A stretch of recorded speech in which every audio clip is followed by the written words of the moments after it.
प्रदेश के युवाओं के साथ जो बदसलूकी हो रही है उसकी तस्वीरें देखकर विचलित करने वाली है। उसकी तस्वीरें देखकर मन क्षुब्ध हो जाता है।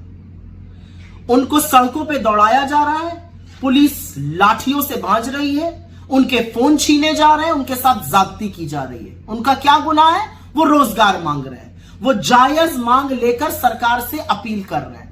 9 करोड़ उत्तर प्रदेश के युवाओं का भविष्य गर्त में डालकर सरकार पूरी तरह से निरंकुश पुलिस से इन युवाओं को पिटवा रही है।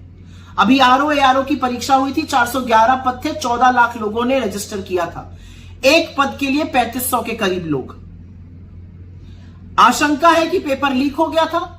जो अभ्यर्थी थे वो कह रहे हैं कि री एग्जाम करा लीजिए। सरकार टस से मस होने को तैयार नहीं है। जायज मांग जब कर रहे हैं युवा, तो उनको पुलिस से पिटवाने का, फोन छीनने का, उनका उत्पीड़न करने का काम कर रही है। पुलिस भर्ती अभी होने वाली थी, 60,000 से ज्यादा पद आए थे, 50 लाख से ज्यादा आवेदन आए।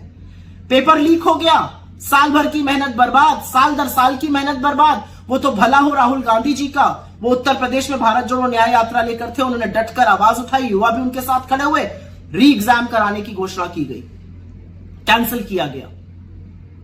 तो असलियत यह है कि यूपी के युवाओं के साथ, उनके भविष्य के साथ ये खिलवाड़ क्यों किया जा रहा है? कौन है ये लोग जिनको पीटा जा रहा है? ये कोई छुट्टे जानवर है सड़क पे?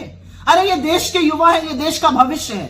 ये वो लोग हैं जो साल दर साल मेहनत करते हैं, फिर आवेदन पत्र खरीदते हैं, फिर गाजर मूली की तरह बसों और ट्रेनों में भरकर नौकरी के लिए एग्जाम देने जाते हैं। और जब एग्जाम दे देते हैं तो पता चलता है पेपर माफिया ने पर्चा लीक कर दिया, भविष्य जो है वो गर्त में चला गया। ये वो युवा है जिनकी पढ़ाई लिखाई, जिनकी नौकरी मिलने की उम्मीद में अधिकांश माएं एक रात की रोटी कम खाती है कि बच्चा पढ़ जाए, कुछ बन जाए। और इन्हीं के खिलाफ उत्पीड़न कर रही है योगी मोदी सरकार। यही डबल इंजन की असलियत है। और प्रियंका जी बिल्कुल ठीक कहती हैं, हम विश्वगुरु बनेंगे, हम चंद्रयान पे जाएंगे, लेकिन हम एक पेपर ढंग से करा नहीं पाएंगे। एक पेपर लीक माफिया को धर दबोचा नहीं गया उत्तर प्रदेश में। एक के बाद एक पेपर लीक हो गई, ये पहली बार नहीं है। चाहे लेखपाल हो, चाहे यूपी टेट हो, 50 पेपर पिछले 7 साल में लीक हुए। अंत में एक बात जरूर कहूंगी, इस सरकार की कोई गारंटी हो ना हो, नौकरी की गारंटी नहीं है, लेकिन अगर नौकरी मांगोगे तो मोदी की यह गारंटी है कि लाठी से पीटे जाओगे। और अगर वहां कसर रह गई तो उसको योगी पूरी कर देंगे।